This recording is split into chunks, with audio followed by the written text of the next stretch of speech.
మనమంటే ఇష్టం ఉన్నప్పుడు, మనతో అవసరం ఉన్నప్పుడు, మనలో ఎన్ని లోపాలు ఉన్నా మనం మంచిలాగానే కనిపిస్తాం.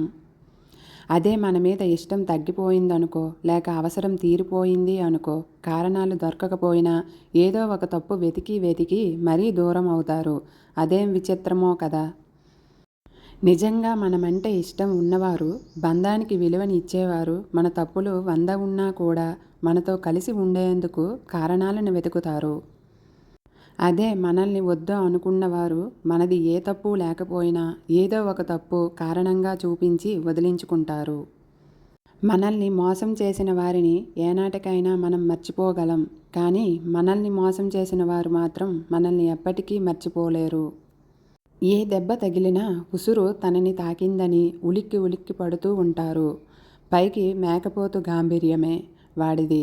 నువ్వు లోపల కర్మ ఫలితాలను లెక్కలు వేస్తూ బ్రతికేస్తుంటాడు. గొడవ జరిగితే కానీ బయటపడవు అసలు ఎవరి మనసులో ఏముందో అని. చూడ్డానికి ఏముంది, అందరూ నవ్వుతూ పలకరించేవాళ్లే. అవసరం ఒకరిది, అవకాశం ఇంకొకరిది. ఎదుటివారి తప్పులు నవ్వుతూ భరించినంతకాలం మనం మంచివాళ్ళమే. ఎప్పుడైతే తప్పుని తప్పు అని తప్పని పరిస్థితుల్లో చెప్పే పని చేయాలనుకుంటామో అప్పుడే మనలో మనకి తెలియని లోపాలు వెతికి వెతికి మరీ ఈ ప్రపంచానికి మరో రకంగా పరిచయం చేస్తారు. అప్పటి వరకు మనం చూపిన ప్రేమాభిమానాలు కూడా మరుగున పడిపోతాయి. ఇది నేటి మనుషుల తీరు. మాటలే కదా అని తేలిగ్గా తీసి పారేయవద్దు. ఆ మాటలే మనుషుల మధ్య ఉన్న దూరాన్ని దగ్గర చేయగలవు. అదే దగ్గర ఉన్న దూరం కూడా చేయగలవు. మాటలే మనుషుల జీవితంలో అమృతాన్ని నింపగలవు. మాటలే విషాన్ని చిందించగలవు. అందుకే మాట జాగ్రత్త మిత్రమా. నీ నీడను చూసి నీ బలం అనుకుంటే పొరపాటే. ఎందుకంటే నీడ కూడా వెలుగును బట్టే తన తీరును మారుస్తుంది. మనుషులు కూడా అంతే. అవసరాలు బట్టి, పిలుపులను, అవకాశాలను బట్టి తమ తీరును మారుస్తారు. సమాజంలో 2 రకాల మనుషులు ఉంటారు. మనం సంపాదిస్తే వార్వలేనివారు, మనం ఖాళీగా ఉంటే ఎగతాళి చేసేవారు. కొందరు మనం మంచిగా బతికితే అబ్బా వాళ్ళకి ఏంట్రా అని అంటారు. అదేమీ లేకుంటే చూసి నవ్వుతారు. సంపద శాశ్వతం కాదు. మన జీవితం కూడా శాశ్వతం కాదు మిత్రమా. శ్రేష్టంగా నిలిచేది ఒక్కటే. అదే మన మంచితనం కాదంటారా మిత్రమా. సాలిపురుగు గూడు కట్టుకుంటుంది. ఒక చీపురు దెబ్బకి మొత్తం పోతుంది. అయినా అది నిరాశపడదు. మళ్ళీ తన ప్రయత్నం మొదలు పెడుతుంది. మనం కూడా అంతే మిత్రమా. అన్నింటినీ కోల్పోయినా భవిష్యత్ ఇంకా మిగిలే ఉంది. దిగులు పడకుండా తిరిగి ప్రయత్నిస్తే విజయం మనదే మిత్రమా. కొద్ది రోజులు గడిచాక మనం ఒకరికి నచ్చడం లేదని అంటే దానికి అర్థం మన దగ్గర వాళ్ళకు అవసరాలు తీరిపోయాయని అర్థమయ్యే ఉండొచ్చు. అవసరాల కోసం కలిసే ఏ బంధమైనా ఎక్కువ కాలం నిలబడలేదు అన్నది పచ్చి నిజం మిత్రమా. ఒక మనిషి ఇంకొక మనిషిని ఇష్టపడతాడు. కానీ అతని మేధావితనాన్ని ఇష్టపడడు. ఎందుకంటే ఎవరికి వారే నేనే గొప్ప అనే భావన కలిగి ఉంటారు. నచ్చని మనిషి గురించి మాట్లాడకండి. ఇష్టం లేని వ్యక్తిని తలవకండి. మనల్ని చులకనగా చూసే మనుషుల్ని అస్సలు పట్టించుకోవద్దు మిత్రమా. ఎవరైనా సరే నువ్వు వాళ్ళతో ఉన్నంత కాలమే నిన్ను పట్టించుకుంటారు. ఒక్కసారి వాళ్ళకు దూరంగా ఉండి చూడు మిత్రమా. నిన్ను మర్చిపోతారు. అసలు నువ్వు ఉన్నావా పోయావా అనే ఆలోచన కూడా వారికి రాదు. అందుకే ఎవరినీ ఎక్కువగా నమ్మొద్దు. మోసపోతావు. ఎవరి కోసమూ ఎక్కువగా ఆలోచించవద్దు.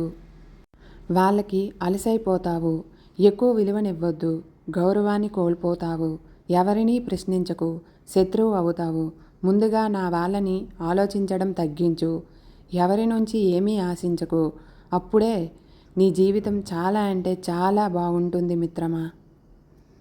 ఎవరు చుట్టం, ఎవరు పక్కం, ఎవరికి వారే స్వార్థం. ఆప్యాయత, ఆత్మీయత అంతా ఒక బూటకం. అవసరానికి ఒక మాట, అది నెరవేరగానే టాటా. ధనం ఉంటే లేదు గుణం, గుణం ఉంటే లేదు ధనం. మనది కాని బంధం నీ దేహానికి అలసట, నీ మనసుకు బాధ తప్ప ఇంకేమీ ఉండదు. నీది అనుకున్న బంధం ఎప్పటికీ నిన్ను వీడదు. నీది కానిది ఎప్పటికీ నీకు దగ్గర కాదు. కోట్లు కూడబెట్టి కడుపు నిండా తినలేని వాడికంటే కష్టాలు నమ్ముకొని కడుపు నిండా తినేవాళ్ళు ఎక్కువ అదృష్టవంతులు. ఇష్టం లేని చోట ఇంద్రభవనం కూడా ఇరుగ్గానే ఉంటుంది. మనసు పడిన చోట మట్టి ఇల్లు కూడా తాజ్‌మహల్ లాగానే ఉంటుంది. సంపదలు ఎన్ని ఉన్నా తృప్తి లేని జీవితం వ్యర్థం. పూరి గుడిసి బ్రతుకైనా నిద్రపోయే మనిషి జీవితం ధన్యం. బంధాలను కాపాడుకోవడానికి ఒక్క మెట్టు దిగి ఆలోచించు అనేది పెద్దవాళ్ళ మాట. కానీ ఎన్ని మెట్లు దిగినా మనల్ని అర్థం చేసుకోని వారి కోసం ఏం లాభం? వాళ్ళ దృష్టిలో మనం దిగజారడం తప్ప. కష్టపడే దాంట్లో మన గౌరవం ఉంటుంది. మోసం చేసే దాంట్లో మన పతనం ఉంటుంది. నిజాయితీగా ఉన్నంత వరకు ముందు ఒకరు నటించాల్సిన అవసరం లేదు. మన వల్ల ఇబ్బంది పడేవారికి, మన నుండి దూరం కోరుకునే వారికి ఇబ్బంది పెట్టకుండా మనమే దూరంగా ఉండడం మంచిది. బంధం విలువ తెలియని వారికి నీ స్థానం ఎంత గొప్పదైనా దిగజారిపోవాల్సిందే. మనసు విలువ తెలియని వారికి నీ మనసు ఎంత పంచినా దూరంగా ఉండిపోవలసిందే. విలువలేని బంధం, మనసు లేని అందం ఎంత ఉన్నా వ్యర్థమే. కంటిలో నుంచి వచ్చే కన్నీరు అందరికీ కనబడుతుంది.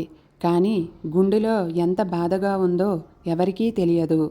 అందుకే కావలసిన వాళ్ళు దగ్గర ఏడుస్తారు, అందరి ముందు నవ్వుతూ కనిపిస్తారు. నిన్ను ఇష్టపడేవారు నువ్వు ఎలా ఉన్నా సర్దుకుపోతారు. నువ్వంటే ఇష్టం లేని వాళ్ళు ఎంత సర్దుకుపోయినా దూరమైపోతారు.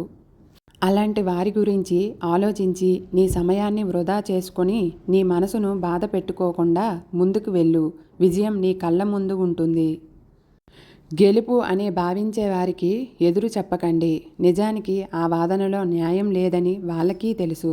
అహం అడ్డుగా ఉండడం వల్ల ఒప్పుకోరు అంతే. నీ బాధని అర్థం చేసుకోమని ఎవరినీ అడగవద్దు. ఎందుకంటే వాళ్ళు అనుభవించేంత వరకు ఆ బాధ అర్థం కాదు. కాబట్టి అవసరానికి వాడుకొని వదిలేసే వాళ్ళు దగ్గరగా ఉన్నా ఒకటే, దూరంగా ఉన్నా ఒకటే. అలాంటి వాళ్ళకి మనం అవసరం ఉన్నప్పుడు మాత్రమే మనుషులుగా కనిపిస్తాము. తరువాత గడ్డి పరక కన్నా హీనంగా కనిపిస్తాము. అవసరాన్ని బట్టి మనుషులు ఎప్పుడైతే మన అవసరం తీరిపోతుందో మనతో మాట్లాడే విధానం కూడా మారిపోతుంది. అవసరమైన వాడుకుంటారు, అవసరానికి వేడుకుంటారు, అవసరం తిరిగి పోతే ఆడుకుంటారు. కాబట్టి అలాంటి వారితో ఎవరు నిన్ను అవసరానికి వాడుకుంటున్నారో, ఎవరు నిజంగా వారి అవసరం కోసం నీ దగ్గరికి వచ్చారు, అలాంటి వారిని దూరంగా ఉండండి. జాగ్రత్తగా మసులుకోండి. ఏ మగాడు అయినా ఒక ఆడదాన్ని ప్రేమిస్తే ఆమె శరీరాన్ని తప్ప ఇంకేమీ ఆశించడు. కానీ ఏ ఆడదైనా సరే ఒక మగాన్ని ప్రేమిస్తే ఆమె బాధ్యతను అతను తీసుకోవాలని, ఆయనకు తోడుగా ఉండాలని, ఆమెను బాగా చూసుకోవాలని, ఆమె బాధ్యతలన్నీ కూడా పంచుకోవాలని కోరుకుంటుంది.